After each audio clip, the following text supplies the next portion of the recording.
En la continuidad de las clases que habíamos previsto dejar grabadas para acompañar el proceso de trabajo sobre los textos que cada uno de ustedes tiene que ir haciendo, y como un modo de aportar al desarrollo de la unidad número 1 de contenidos que nos encontramos trabajando, vamos a explicar muy brevemente, si se quiere de manera sintética, el texto Reflexiones sobre la evolución de las ideologías gerenciales desde el siglo XIX hasta el presente. Este texto aporta, digamos, una mirada nueva sobre el pensamiento administrativo que nosotros venimos de alguna manera desarrollando. ¿Nueva en qué medida? En la medida en que aporta una visión del pensamiento administrativo como ideología que contribuye, desde mi particular punto de vista, a ampliar el marco de comprensión del impacto que tuvieron las teorías clásicas de la organización en, digamos, en el sistema educativo, en los sistemas educativos nacionales particularmente.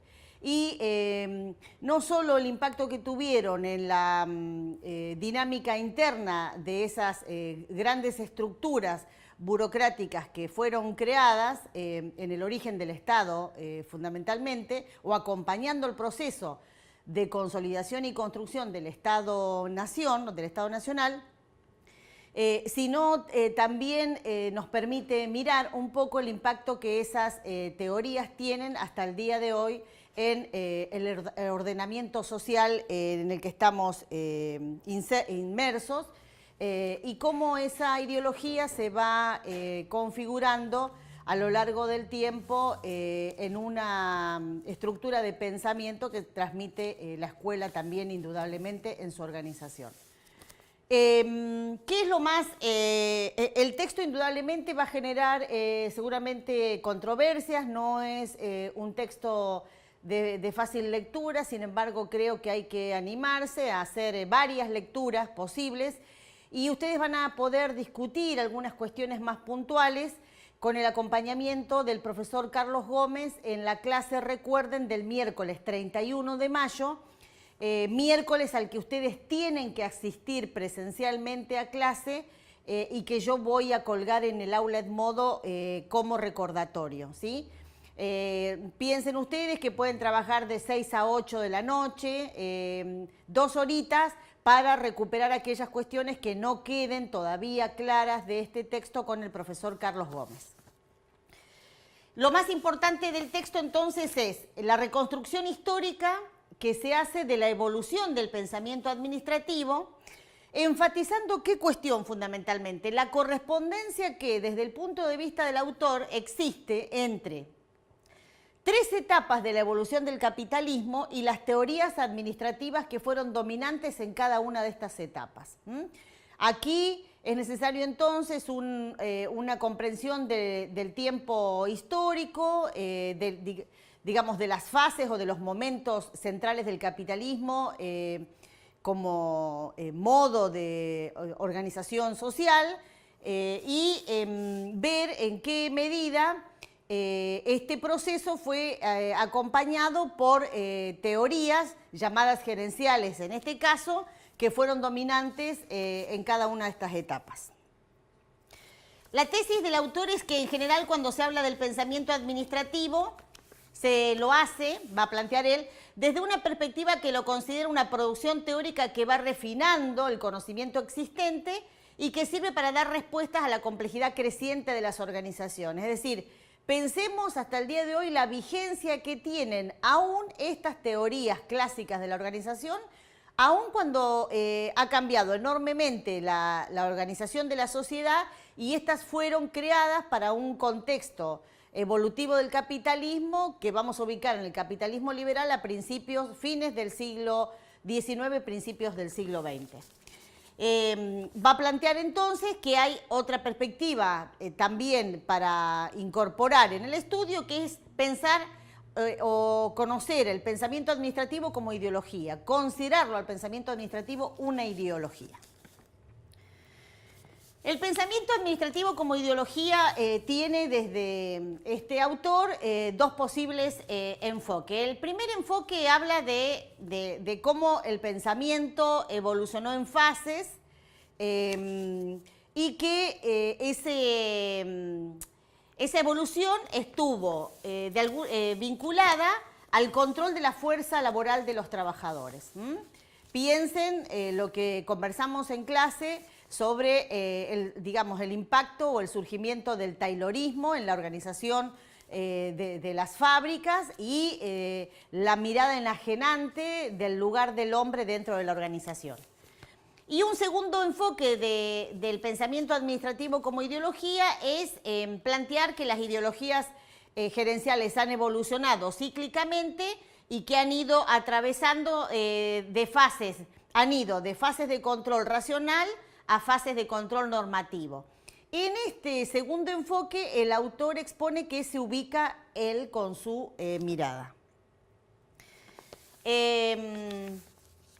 Desde el punto de vista entonces del pensamiento administrativo como ideología surgen las siguientes preguntas. ¿Están asociadas las teorías administrativas a las fases en las que evolucionó el capitalismo? El autor va a hacer un paralelismo, a plantear una correspondencia y va a decir que sí, de alguna manera.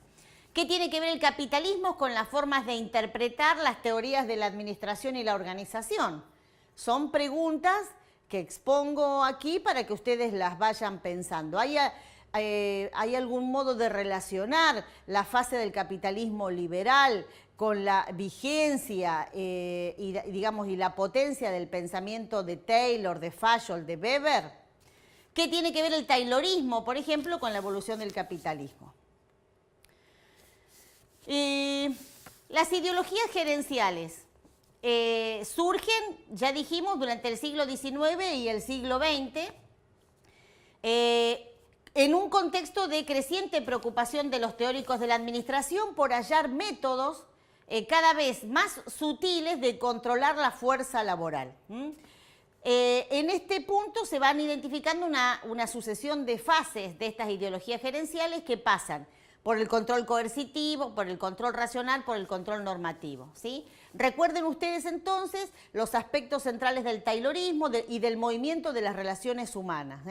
Piensen un poco cuál era el sentido de los aportes de Taylor y de Fayol al pensamiento de cómo debía organizarse la fuerza laboral en aquel momento.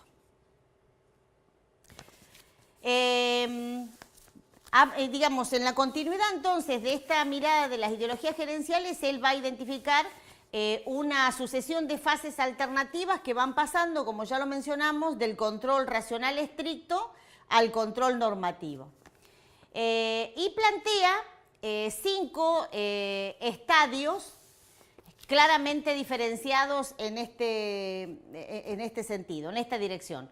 Por un lado, lo ubica cronológicamente. Fíjense la importancia entonces de la historia que yo marcaba recién.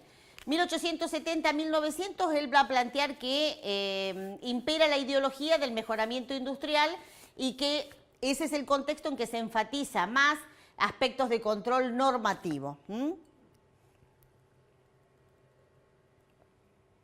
De 1900 a 1923 será la administración científica, el taylorismo.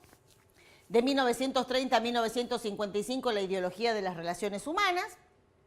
Habrá después que pensar en qué medida la ideología de las relaciones humanas acompañó el proceso de una fase del capitalismo que conocemos como capitalismo de bienestar o capitalismo keynesiano benefactor, que tuvo una mirada muy particular sobre las organizaciones obreras fundamentalmente. Hay un cuarto momento del racionalismo sistémico que llega hasta 1980 y el autor va a retomar una cuestión también muy importante en esta continuidad, que es la ideología de la cultura y la calidad, que aparece en los años 90 y que se conoce como toyotismo. Muchos autores han han establecido relaciones en sus investigaciones sobre taylorismo, fordismo y toyotismo como tres momentos muy importantes de la organización de la fuerza del trabajo que permiten explicar muchas dinámicas sociales, no solo las vinculadas estrictamente al trabajo. Sin embargo, también el autor plantea que toda periodización histórica es ambigua. Ya planteamos nosotros en su momento las ventajas y desventajas de trabajar con periodizaciones. Y es difícil, desde el punto de vista de él, establecer una separación clara entre los momentos en que se enfatizó o se hizo hincapié en el énfasis normativo y el racional. Desde el punto de vista de él, ambos coexisten. Bueno, yo les voy a subir también al aula Edmodo de alguna manera este PowerPoint para que ustedes puedan recuperar la pregunta, ¿no? Les pido que puedan pensar y explicar también en el proceso de estudio que van realizando cómo se explica la siguiente afirmación que hace el autor. Las prácticas inspiradas en la ideología de las relaciones humanas se asocian con la expansión económica posterior a la Segunda Guerra Mundial. Y esta otra también, bajo el supuesto de que las ideologías legitiman intereses particulares y un orden social determinado, es esperable pensar que los cambios, es esperable pensar qué cambios en aspectos centrales de dicho orden pueden reflejarse en cambios en las ideologías gerenciales. Tiene, me parece, ahí algo que modificarse en la formulación de la pregunta, puede sonar un poco confusa, la voy a rectificar antes de mandárselo, pero acá tienen dos cuestiones sobre las ideologías gerenciales que me gustaría que ustedes repiensen en el proceso de estudio.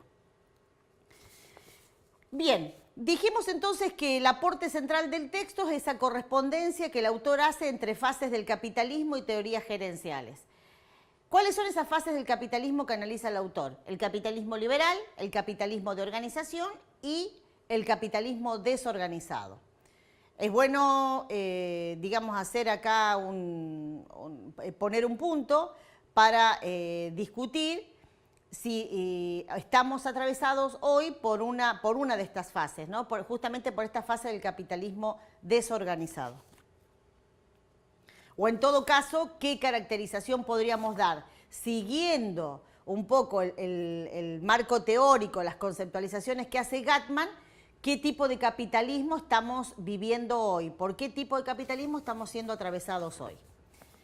Etapas entonces del capitalismo e ideologías gerenciales, él afirma que hay correspondencia, ¿sí?, entre estas fases y la evolución de las ideologías. La primera entonces relación que la establece entre lo que conocemos como capitalismo liberal y lo que él llama además paternalismo autoritario. Los principios del liberalismo, desde su punto de vista, fueron llevados a la práctica con singular vigor en el siglo XIX, no cabe duda de eso. Los que ya han cursado política educativa pueden dar cuenta de las condiciones históricas, políticas, económicas, bajo las cuales es posible digamos, el origen del Estado y en ese proceso histórico ubicar la fase del capitalismo liberal. Para nosotros será la más fuerte entre 1880 y 1930 y tendrá además una nota distintiva para el resto de los países de América Latina, que será un capitalismo oligárquico liberal y, con un fuerte énfasis en una economía agroexportadora y una ubicación de la Argentina en el contexto internacional de país capitalista dependiente. Entonces, en ese contexto hay que leer esta idea de la emergencia de la sociedad industrial y la consolidación definitiva de la burguesía como clase dominante, ¿sí? Es interesante pensar también cómo se constituye la burguesía nacional en un país como el nuestro, que estuvo, gobernado por una élite dirigente vinculada directamente a la oligarquía terrateniente. Saint-Simon es mencionado aquí también como el padre de la tecnocracia y el iniciador de lo que el autor llama el racionalismo administrativo. Su ideología buscaba dotar de legitimación al buen empresario y vio en los ingenieros y en los planificadores la solución a los problemas del industrialismo, ¿sí? Piensen ustedes que las ideologías gerenciales acompañaron este proceso de organización, digamos, de la sociedad que requería una determinada mano de obra calificada y digamos, y la formación de ciertos cuadros técnicos que pudieran acompañar el proceso de incorporación al mercado económico de la Argentina. Otros autores también son mencionados en esta caracterización, que son Owen y Fourier, y ustedes pueden, digamos, obtener información haciendo una búsqueda en Google que les permita una referencia mayor a qué aportes hicieron estos autores.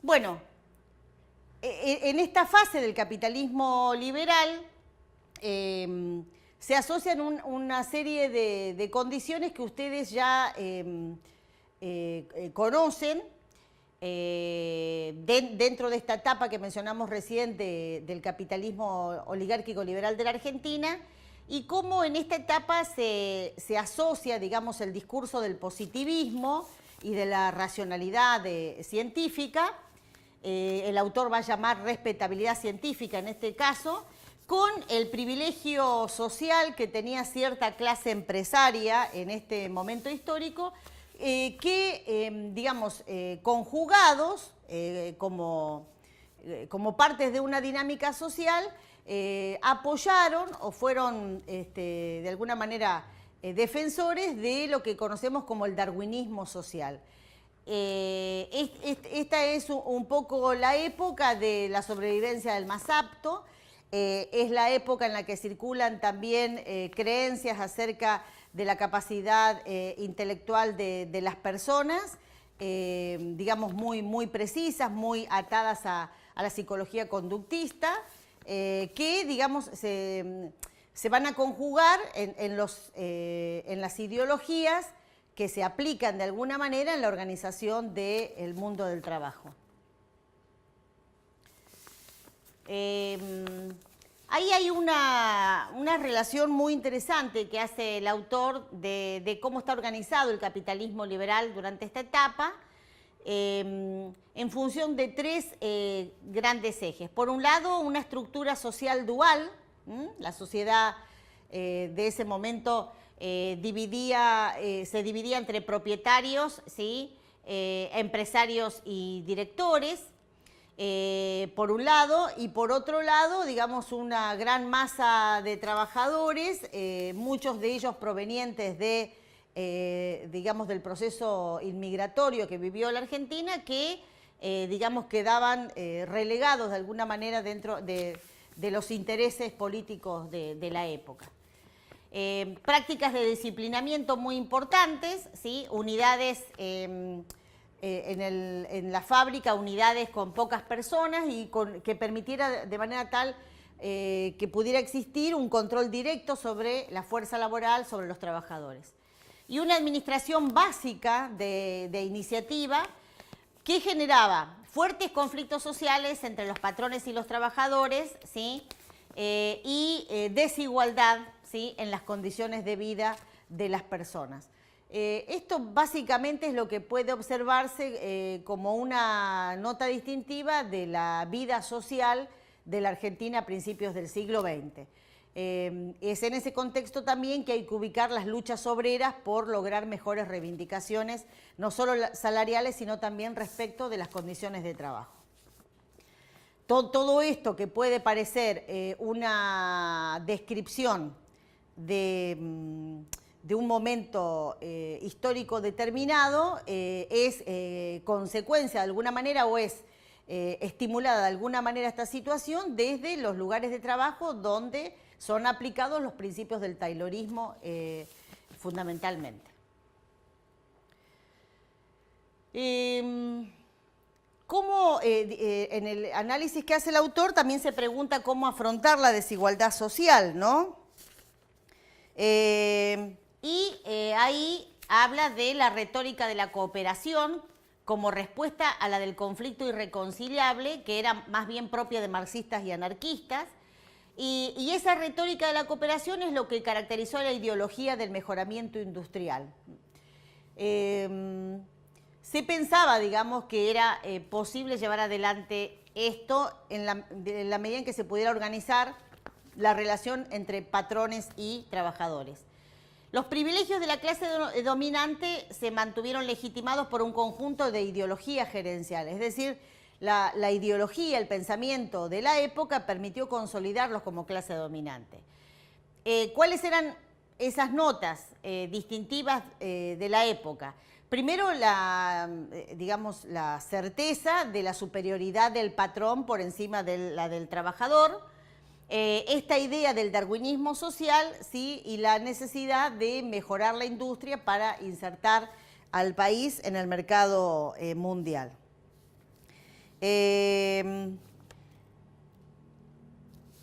¿Por qué se habla o se asocia el capitalismo liberal con la idea del paternalismo autoritario?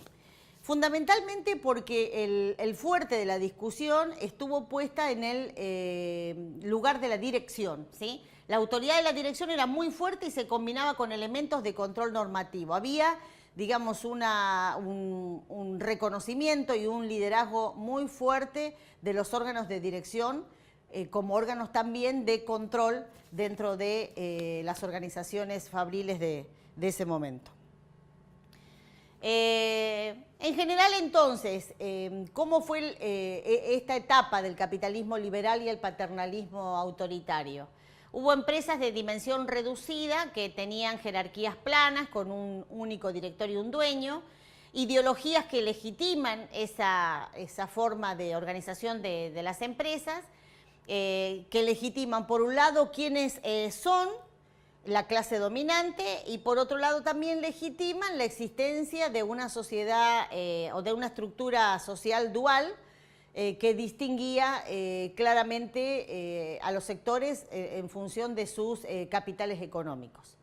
Y un tipo de Estado que ya lo planteamos liberal, fundamentalmente que no interviene en la economía. Al no intervenir en la economía, y esto nosotros ya lo analizamos oportunamente en política educativa, dejaba todo librado, podríamos decir, la relación entre patrones y trabajadores a la ley de la oferta y la demanda o a las fuerzas del mercado, generando aún más esa estructura dual, profundizando esa estructura dual y generando aún mayor desigualdad. En el capitalismo de organización ya estamos ubicados en otro momento histórico, al mismo tiempo que se produce la consolidación de este modelo, las estructuras organizacionales eran objeto de una formalización y una racionalización crecientes. Es en este contexto del capitalismo de organización donde hay que ubicar los aportes de Max Weber. El afianzamiento de la sociedad burocrática y el llamado capitalismo de organización están estrechamente vinculados. El capitalismo de organización para nosotros estará ubicado digamos, en esa etapa posterior a la crisis del capitalismo liberal que va a dar como resultado o va a tener una consecuencia concreta que es la organización del capitalismo de bienestar, iba a decir liberal, capitalismo de bienestar o keynesiano benefactor. Perseguir la eficiencia fue una de las cuestiones que se convirtió en la base de una nueva ideología, una nueva forma de dominación. Y el taylorismo fue la ideología dominante hasta mediados de la década del 20 y marcó el nacimiento de la administración como disciplina. En el capitalismo de organización se produjo una transformación en la estructura social más amplia con la aparición de una clase media más numerosa. Ustedes pueden asociar por qué la clase media es más numerosa durante el capitalismo de organización, ¿sí? Esa clase media, digamos, el aumento de esa clase media más numerosa estará directamente vinculadas a las políticas, para nuestro caso, del peronismo en la Argentina. La consolidación entonces del capitalismo de organización, con las modificaciones mencionadas en la estructura social, el abordaje del conflicto social y la burocratización creciente, genera cambios en las ideologías gerenciales. Recuerden, digamos, hasta qué momento fue dominante la ideología gerencial del taylorismo. Y la otra fase de la que habla el autor es la del capitalismo desorganizado, que lo va a ubicar a mediados de la década del 70 y principios del 80. Recuerden, digamos que estamos acá atravesados por la crisis del estado de bienestar, donde se producen importantes mutaciones en ese capitalismo que habían sostenido unos casi 40 años, entre mediados de 1930, de la década del 30, hasta mediados de la década del 70, casi unos 40 años, mejor dicho, de relativa estabilidad y equilibrio en la organización de la sociedad.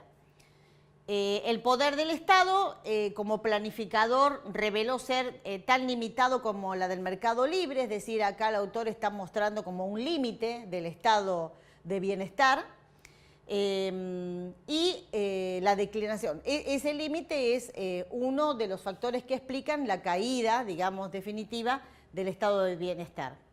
Que será, en todo caso, recuerden ustedes uno de los textos que trabajamos en política educativa, por ahí no tanto la caída del estado de bienestar, sino la caída del estado keynesiano.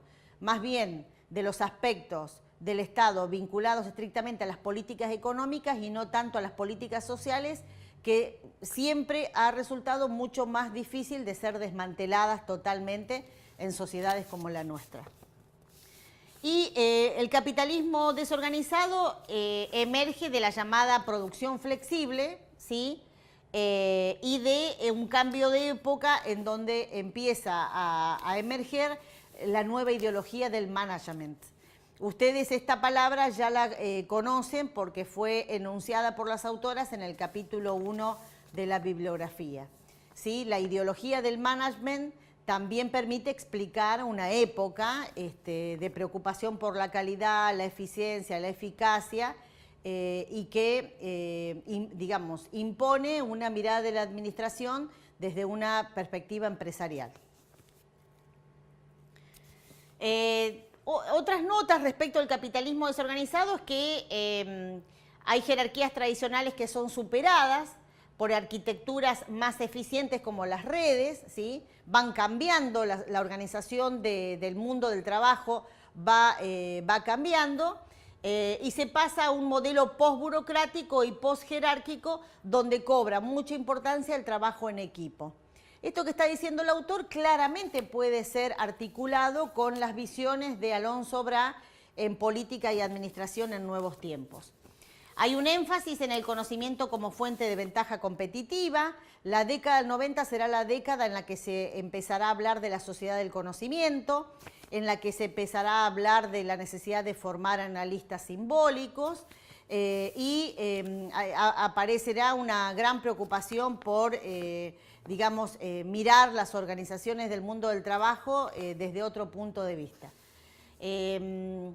Hay entonces un énfasis en la importancia de la producción del conocimiento competitivo, y aparecen lo que llama el autor los gurúes del management como Peter Drucker, ¿sí? Peter Drucker es un,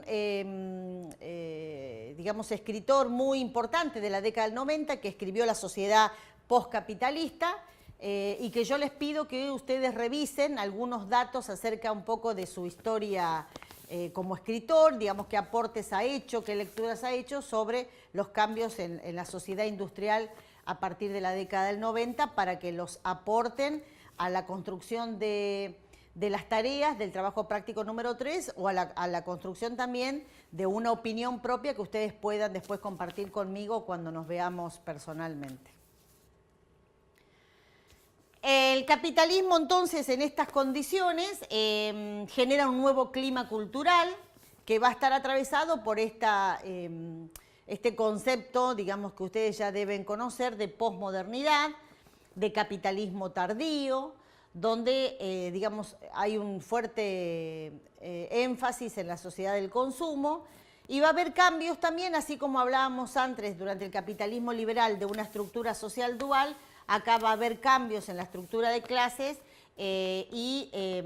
digamos, van a emerger nuevas clases sociales o los nuevos ricos, podríamos decir, de la misma manera en que el nivel de empobrecimiento digamos, va a generar lo que se llama nuevos pobres, o se llamó nuevos pobres, y, digamos, cambios muy importantes en la dinámica social de esos años. Nosotros vamos entonces a llevar parte de estas notas del autor, las vamos a llevar un poco, ya las llevamos de alguna manera, las consignas que propusimos ahí para este trabajo práctico número 3. Pero básicamente yo quisiera, revisando aquí un poco en líneas generales el texto, que ustedes pudieran rescatar las 3 fases del capitalismo, describirlas de alguna manera cada una de ellas y poder asociar qué teorías gerenciales fueron dominantes en cada una de estas 3 etapas. Básicamente es, a mi juicio, lo central del texto y lo que ustedes tienen que poder rescatar, ¿sí? Otra cuestión, no creería que fuera necesaria, y con esto ya estamos en condiciones de tener sobre las teorías clásicas de la organización una perspectiva más amplia, ¿sí? Que no esté ligada estrictamente a la comprensión del impacto que estas teorías tuvieron sobre la organización escolar, sino que podamos inscribir esas teorías en un análisis mayor.